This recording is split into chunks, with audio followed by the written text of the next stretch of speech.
Hello and welcome to another episode.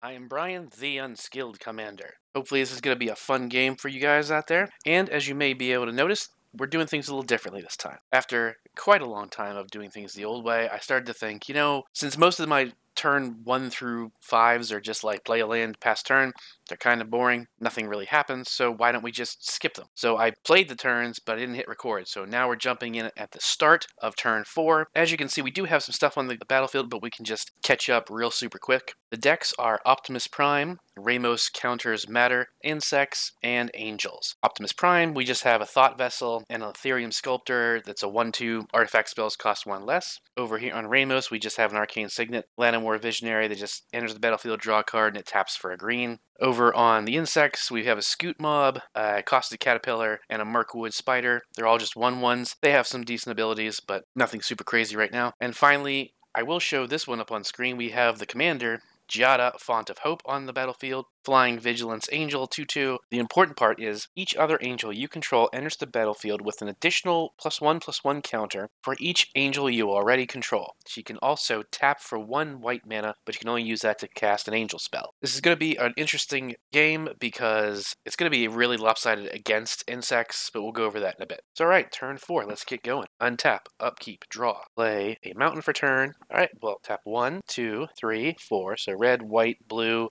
1 more, 1, 2, 3, 4, 5, and this makes it 6 to cast Optimus Prime, Hero. The 4/8 at the beginning of each end step, bolster 1, which just means to put a +1/+1 counter on a creature you control with the lowest toughness. When Optimus Prime dies, return to the battlefield flipped in his truck mode. That's all I can really do. I'm going to move to my end step and then bolster 1. So the Ethereum Sculptor gets a counter on it. It is now a 2/3. We're going to pass turn. Untap, upkeep, draw over here. Play a mountain. 1, 2, 3, 4, 5, 6 to play Ramos Dragon Engine, a 4/4 flying. Whenever you cast a spell, put a +1/+1 counter on Ramos Dragon Engine for each color in that spell's identity. Remove 5 counters from Ramos, add double white, double blue, double black, double red, and double green to your mana pool. Activate this only once each turn. But that is all we can do here. We will pass. Untap, upkeep, draw for turn. Play a War Room for a land. Alright, we're going to tap 1, 2, 3, 4, and tap Giada for 5 to play Archangel of Thune, a 3/4 flying lifelink. Whenever you gain life, put a +1/+1 counter on each creature you control. Because it entered, it gets a +1/+1 counter because I have 1 angel already on the battlefield. This is going to be tricky because I'm probably going to need a lot of dice since these 3 all use counters. But that's all we can do here. We're going to pass turn. Untap, upkeep, draw. Play a Plains over here. I will tap a green and 1 other to play Ground Seal. And its enchantment, Ground Seal enters the battlefield, draw a card. Cards in graveyards can't be the target of spells or abilities. I don't think that's going to affect any of these decks, but it's always good to have that because lots of players like to use their graveyards and you can help shut them off and give yourself some time to adapt. At my upkeep, I did not have 5 lands, so nothing happens there. We can tap and sacrifice Caustic Caterpillar, paying 2 to destroy target artifact or enchantment. That's really good against Optimus Prime and even Ramos, because we can get rid of Ramos at some point if we want to. But I don't think there's really a need to start blowing anything up right now. I guess if you wanted to be an aggressive jerk, you could tap it and blow up one of the 2 artifact commanders just to slow them down, but I don't feel like doing that just yet, so we're going to pass. Already forgot. End step, end step, end step. So 4 more counters, 5, 6, 7. If we don't get to play another creature soon, we will be able to start buffing up Optimus Prime. Untap, upkeep, draw for turn, play an island, tap a white and 1 other to play the Adventure, Ardenval Fealty, create a 2/2 white creature knight token with Vigilance, and this becomes exiled, and I can play the second half of it. Artifacts cost 1 less, thanks to Ethereum Sculptor, so I will tap 2 mana. Actually, we'll do... well, it doesn't really matter. So we'll tap these 2, casting Camp from the Fallout set. Artifact Fortification. Whenever fortified land is tapped for mana, put a +1/+1 counter on target creature you control. If that creature shares a color with the mana that the land produced, create a junk token. Fortify 3, so I have to have 3 mana to actually equip it to a land, which I don't have yet, unfortunately. I don't have open, rather. But we're going to go ahead and move to our end step, and now this 2/2 knight gets a counter. So that was our end step, so we're going to pass turn. Untap over here, upkeep, draw, play a mountain, tap a red, a white, for Krenko Tin Street Kingpin. A 1/2. Whenever Krenko attacks, put a +1/+1 counter on it. Then create a number of 1/1 red goblin creature tokens equal to Krenko's power. So that's kind of busted in any deck, really, but especially in a counter deck. Well, we haven't attacked with it yet,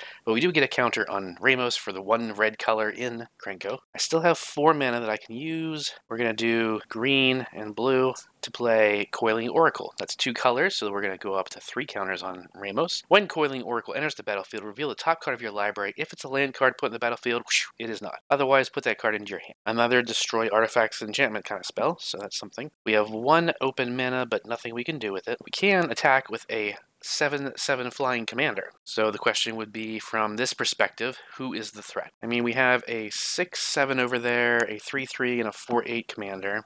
Insects is definitely not the threat. Angels really isn't a threat yet. I guess Optimus Prime. So we will move to combat, swinging 7 commander damage at Optimus. And as I said before, this is kind of an unfair stack up in general, because the Angel deck is the Angel Secret Lair Precon with about 15 to 20 cards changed out, leaning the deck more towards life gain, but it was a very strong, solidly built deck as a Secret Lair. And changing the commander to Giada makes it even more powerful. Optimus, I've upgraded a ton of times, and he's still not doing what I want him to do. This is a better setup than I've seen recently, where I actually have some creatures out to start getting the bolsters. But he was designed to just make a bunch of, or have a bunch of robots out, and then bolster all of them so that they're all decent, like 6s and higher, like 6/6 higher, 4/4, 5/5, whatever, and up, and then just swing for a lot of combat damage. He was not supposed to be some sort of like Voltronic commander. Ramos' deck is more experimental because it's just a whole bunch of creatures and cards that deal with counters. Ideally, one of the win cons is all will be one, so it's about putting a bunch of counters on and then dealing a bunch of damage through all will be one and things like that. Couple infinite combos that deal with damaging or counters that you can use to machine gun everybody down. The one that's really going to be hurt is insects. It was built off of what I had, and I really haven't upgraded it much, and it's outgunned basically against these other 3 decks, but I wanted to play it to just see what it can do again, and so I'm going to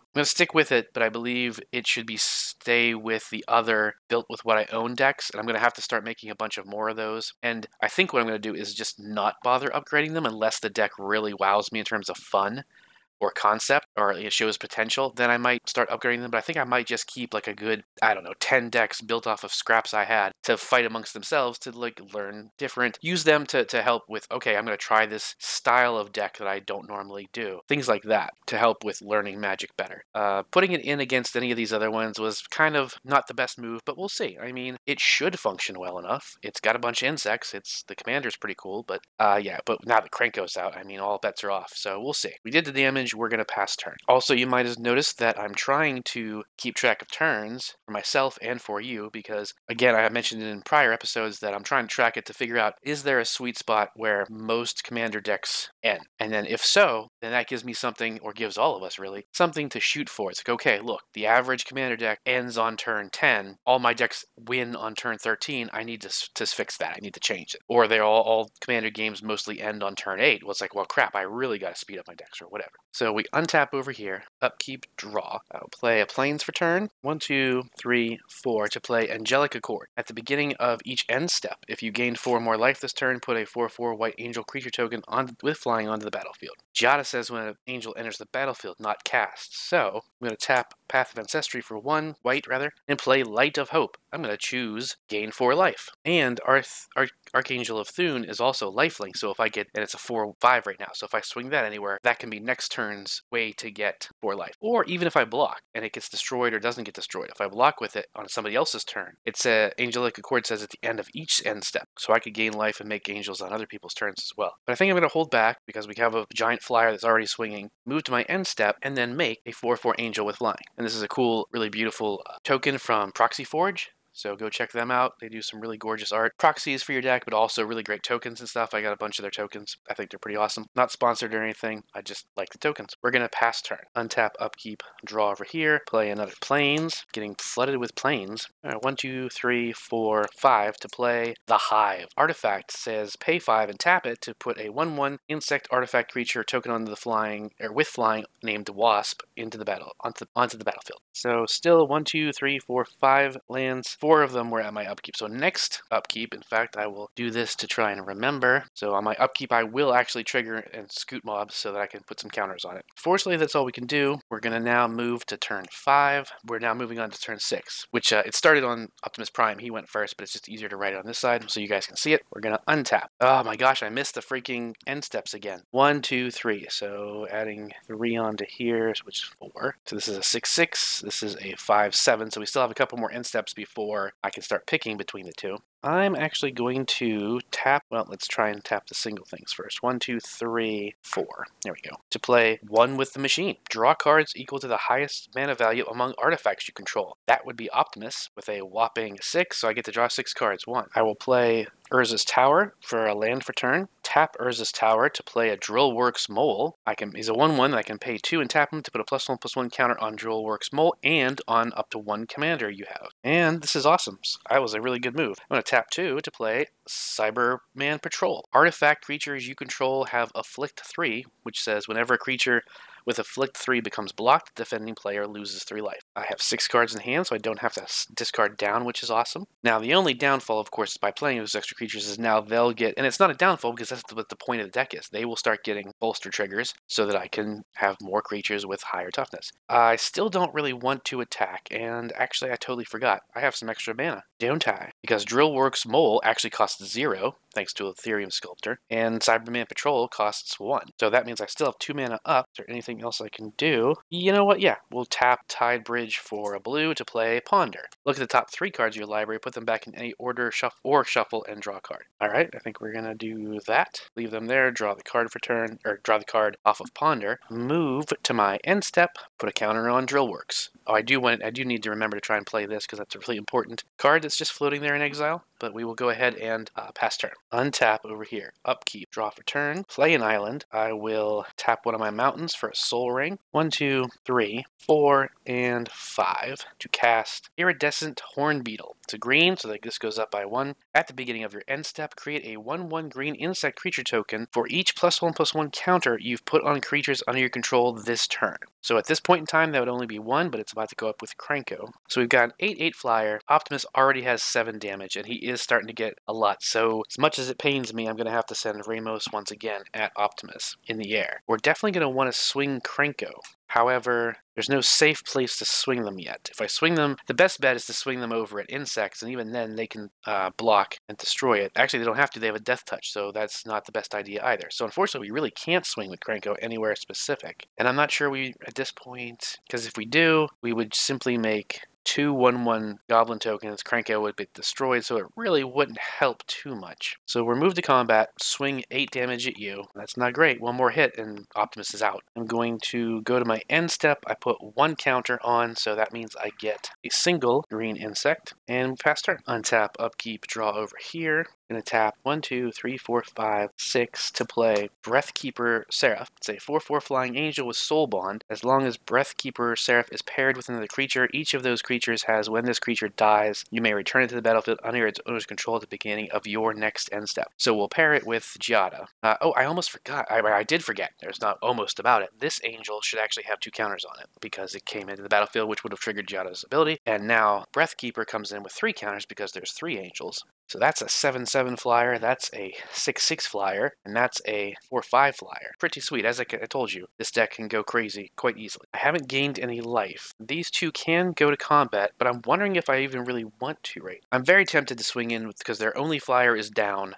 I'm thinking going in now is probably your best bet, but that could incur their wrath. But with only 1 hit remaining on Optimus, it would be foolish for them to change directions and come after me. Although, we could be the threat. So we're going to do that. We're going to move to combat, and we're going to swing both flyers at you. You have no reach, so that's 6, 7, 8, 9, 10. So 10 damage to you. Big hit. And we do gain 4 life, which means this will trigger at our end step. Another angel comes into the battlefield. This time we're going to remember. So we have 1, 2, 3, 4 angels, so this gets 4 counters. See, look how crazy this is. This is now an 8/8 flyer. We pass turn, come over here, poor little insects, way outgunned. So at our upkeep, 1, 2, 3, 4, 5, we do have 5 lands, so we put 4 counters on Scoot Mob, so it's now a 5/5. Whoop-de-doo. Draw a card for turn, play a Plains, or actually, I will play this Forest, rather, because that's more important. We'll tap 1, 2, 3, 4, and play Lattice Blade Mantis. When it enters the battlefield, 2 oil counters on it. Everything's getting counters. Whenever Lattice Blade Mantis attacks, you may remove an oil counter from it. If you do, untap it and get +1/+1 until end of turn. Yeah, as you can see, this deck is definitely not meant to be paired in this pod. I just wanted to play it. I haven't played it in so long. I just wanted to see what was in it again and remind myself of like what it should do and what it can do. But then I also wanted to test out Optimus some more and figure out what's wrong with him. And then I was like, well, these two haven't been played for quite some time, and they haven't been played on stream or on the channel in a long time. So here we are. But unfortunately, that's really all we can do. There's no point in swinging anywhere with this. So we're going to move to the beginning of turn 7 as we pass. And once again, for the millionth time, I forgot about all the stupid end steps. We'll put, now that these are 2/2s, we'll choose to put one more on Drillworks Mole on their end step. Their end step, we're going to put one on Cyberman. So now those are 3s. And then on their end step, we'll put another one on Cyberman. So now that's a 4. Untap. Upkeep, draw for turn. Now you gotta remember, like, a lot of people won't be so chill about like letting you do that after the fact. So you gotta, if you're playing Optimus, you gotta be aware of that. Yeah, I guess that sucks. I kind of wanted to do Virtual Loyalty first, but we better do this instead because we're not gonna. I mean, we're not even gonna last, does it? I guess 1, 2, 3, 4, 5. To play All Will Be One. It's in this deck as well. I'll play Sacred Foundry. Comes in tapped unless I pay 2 life, which I'm not gonna bother doing. There's nothing I can do with that would give me 3 mana. There's nothing I can do with 3 mana. I don't know. I'm not even sure what I want to do, really, because all that's going to happen is I move to my end step, Optimus will bolster 1, All Will Be One will get a counter, it'll trigger and I can blast them for 1 damage just as like a spite, but I could swing everything at them. Well, I guess we should do the math first, right? Always do the math. 23 possible damage going at them, they have 30 life. They could legitimately just let it all go through and be fine, although of course they have other people to worry about. But from a combat standpoint, it's like it's not that big of a deal. I have 1, 2, 3, 4, 5 creatures that can attack. They have 1, 2, 3, 4, 5 creatures that can block. Nobody I have has trample. Now, the afflict could come into effect, though. So if they block every single creature, then that means they would take 15 damage. So that's actually kind of big. So that probably is a good way. I mean, all it does is help those two, right? Because, and really it just helps Angels win. Once again, we're at a possible king making because there's nothing we can do. I have nothing in hand. Well, I do, and I paid. Actually, I did, and I was stupid. Now that I'm looking at it, I have returned. I could have destroyed Ramos, cast my spells, and it would be really stupid for me to back it up because, and if you tried to ask friends, like, hey, can I take this all back and play something to save myself? They'd probably be okay with it, but at the same time, you know what? I gotta be stricter on myself to try and learn these lessons. I didn't. It's been sitting there staring at me for quite a few turns, and I just didn't bother to register it. I need to read my cards better in each of these hands as I play, instead of just assuming I know what's going on. So we're going to go ahead and swing everything at you, because we're going to die no matter what we do. Everything is a minimum of 3 damage, so letting something through to not trigger the afflict isn't even going to help much. So Iridescent Horn Beetle will block the Drillworks Mole because it can kill it and survive. The insect will go up against the Ethereum Sculptor. I have 4/8. Nothing they have can stop that. We have a 6/6. We'll block that with... Okay, well, wait a second. What did I just say? We blocked the Drillworks Mole, which means you take 3 damage. You're going to use the 1/1 insect to block 6/6 Knight, taking 3 damage. And then you're also going to use the Coiling Oracle to block this 6/7, taking 3 damage. Then it's 4 and 4, or you take... if you let them through, you take 8. If you block, you take 6, but you also lose creatures. I say you block Optimus with the Llanowar Visionary, take another 3 damage, and then let the Cyberman go through 1, 2, 3, 4. So you're not in good state. I mean, Angels is going to KO you. So that's really all it was. That's all it was, is Optimus was just making it so Angels could win. So I don't know how this character would be, if they'd be upset or not. Like, it wasn't designed to be that way, but it's clearly, because of that awesome Cyberman Patrol card, you're taking 15 damage no matter what you do. You were already at 30, so it's like, yeah, you're gonna be within kill shot of flying crazies over there. So you move to your end step. You're gonna bolster this guy. Whenever you put 1 or more counters on a permanent or player, All Will Be One deals that much damage to target opponent, creature, or creature an opponent controls, or planeswalker and implode. We're gonna blast you for 1, and then that's it. Pass turn, untap over here. They're upset, still on the field. Draw for turn. All right, well, I'm not gonna be stupid this time around. Oh, well, it doesn't matter, does it? Wrong thing. Okay, well, what are we looking at now? We've got an 8/8 flyer, and a 6/6 flyer. Yeah, those 2 flyers alone can kill me, and then the rest of them would start picking off over there. I have a thing that can destroy that enchantment for all the good that's going to do. I mean, they just won't make another one, but I'll be dead anyway, because we just need 7. To play Emergent Woodworm, a 4/4 with backup 3. Whenever this creature attacks, look at the top X cards of your library where X is its power. You may put a permanent card with mana value X or less from them among them onto the battlefield. Rest on the bottom of your library in any order. Okay, so a couple things happen. First of all, it's a mono green thing, so we're going to put a counter on Ramos. He can now take that off and make double Wooburg should we need it. And backup 3, that means we're going to put 3 counters on a target creature. If we put those counters on a different creature, then that other creature gets this ability till end of turn, which is when it attacks, you can look at the top X cards and then put a permanent. Well, that's not a bad idea. We could put all those. Ooh, that's even better. So we're going to put 3 counters onto Krenko. I mean, once again, just like Optimus, it doesn't matter. Like, we're going to die. It's so funny. It's like, I got a really good play, but then past turn, die. I got a good play, past turn, die. So it's kind of funny that the way that's going. That's what we do. We then move to combat. We swing. Now, we could not swing Ramos at Optimus at this point. So, okay, let's think about that lineup. What if we change direction? Ramos is currently a 9/9. How much? They have 7. Well, unfortunately, they have more than enough to block and kill it. I was thinking, what if we leave Optimus alive to try and have an extra person to help against the Angels? And that, in a real game, you could actually start that politicking. You could be like, look, I promise not to swing Ramos at you for the next 1 or 2 turns, depending on bickering and haggling, if you help everybody else take out Angels, because that's the threat. Optimus would probably, the player would be probably like, yeah, okay, I'll take that deal. But I don't know that I want to do that because it'll just drag the game out in weird ways, and it's probably best that we just let it go. Because what I'm thinking is we send everything. I would like to send everything at Optimus because then that would trigger Krenko and we would end up making 5/1/1 goblins. That would really help. But again, we're not going to survive to utilize them. Now, we could leave Ramos up to block, but they're going to have way more creatures than we got flyers. They still can kill us. The problem is that deck is just really good. That Angels deck was built by Wizards just extremely well. And the handful of cards, like I said, like the 15 cards I took out and replaced with a few different Angels and some more life gain focused stuff, didn't dumb that, especially when you change to Giada. Giada is a very common Angel commander. I almost want to change it out because it's so common and everyone uses her, and she is just that really good. And again, while I do happen to have a lot of artifact and enchantment destruction across all these decks and these hands currently, there's nothing that's really targeting creatures, so in a normal game, she would have probably already been blown up, Optimus would have been blown up, Ramos would have been blown up, so none of this would have really gotten to this point anyway. I mean, and look at this. I mean, we're chugging along, time-wise, relatively early, and no one's going to win with an infinite combo or something. So that's the thing. If you don't have a crap ton of interactions stopping everyone from playing every single one of their cards, the games are over quicker and you can play more games and see more of your deck. But at the same time, if someone else goes off really early and you don't have a chance to, it does feel bad. And if you just had that one card that could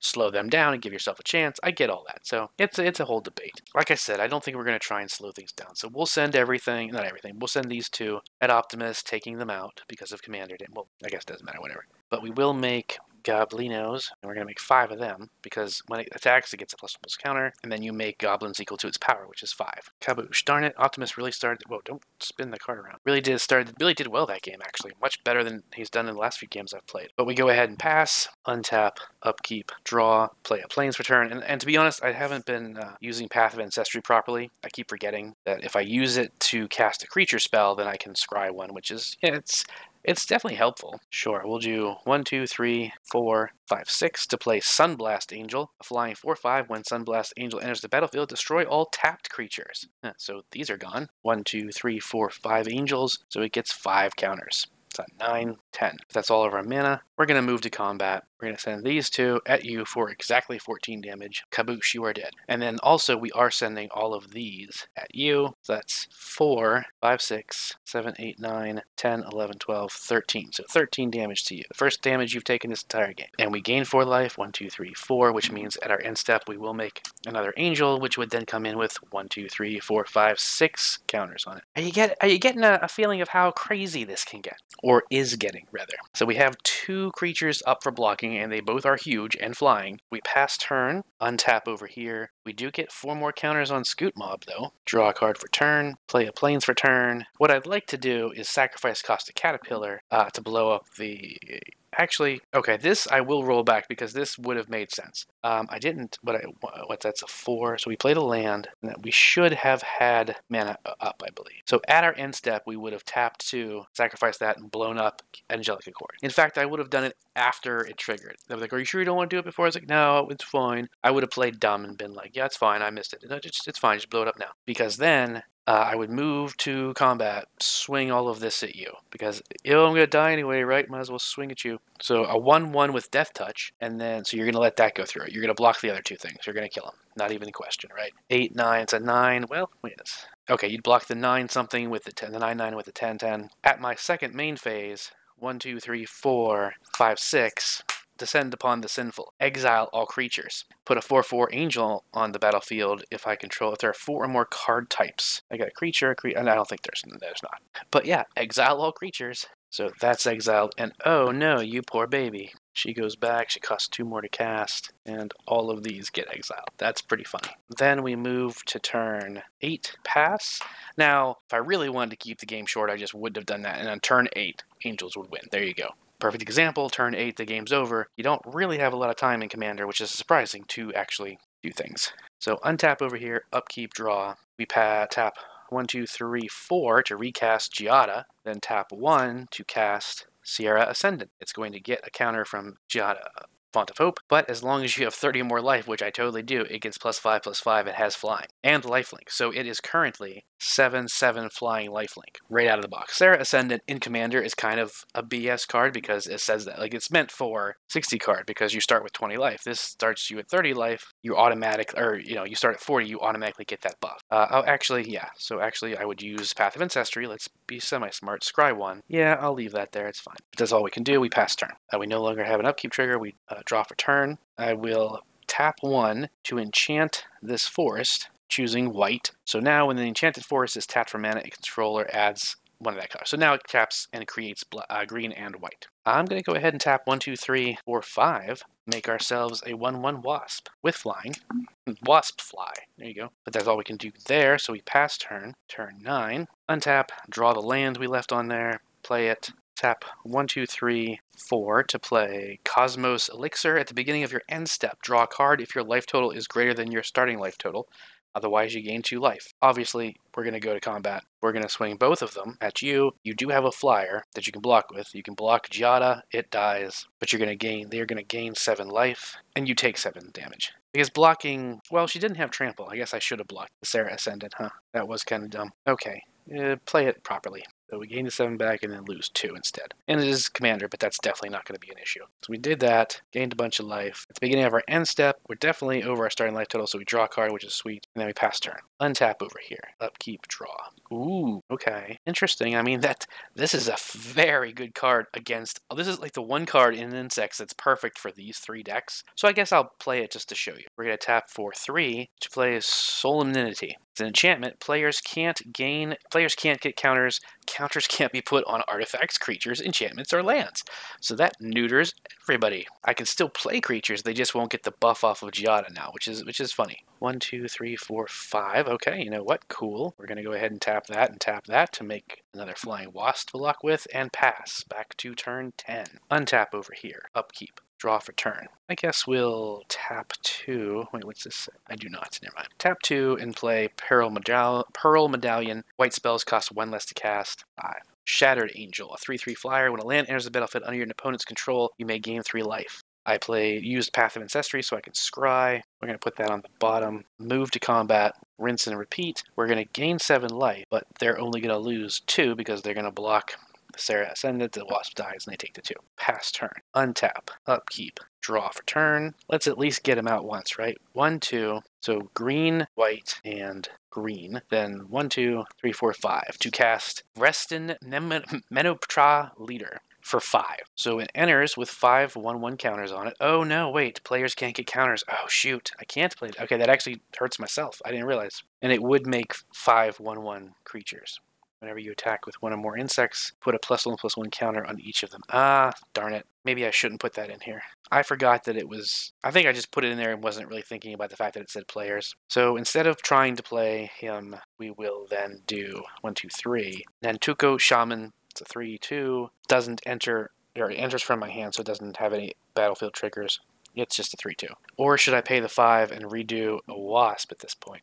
We're dragging the game out a little bit now at this point. Pass turn, untap. Oh, I didn't draw at the end step. Sorry. Untap, upkeep, draw. White spells cost 1 less, so 1, 2, 3, 4, 5, 6, 7 to play. Acroma, Angel of Wrath. 6/6 flying, first strike, vigilance, trample, haste, protection from black and from red. Crazy stuff, and then we swing and probably win, right? Or close to it. Because this is 6, 7, 8, 9, 10, 11, 12, 13, 18. So that's 18 damage in the air. We're going to gain 7 life. And they're going to take 18. Yeah, down to 5. Move to the end step. Definitely life total. Draw a card. Pass turn. Untap. Upkeep. Draw. I mean, it's something we could do. So I'll tap a green, and then we have 1. So wait, I need 3. So I need 6 mana. So that's 1. Oh, I need 7. 1, and the floating is 2. 3, 4, 5, 6.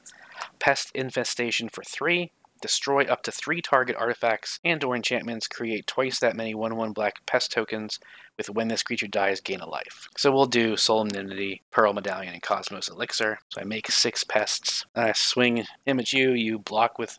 Would you even bother? Yeah, of course, block with Giada. No, why would you? Take the 2. That's stupid. Or 3. That's stupid. Pass turn, untap, upkeep, draw. Play a Plains for turn, and then just swing. Kaboosh. You are done. That would have been like turn 11, I believe. There we go. Turn 11. Okay, so interesting matchup.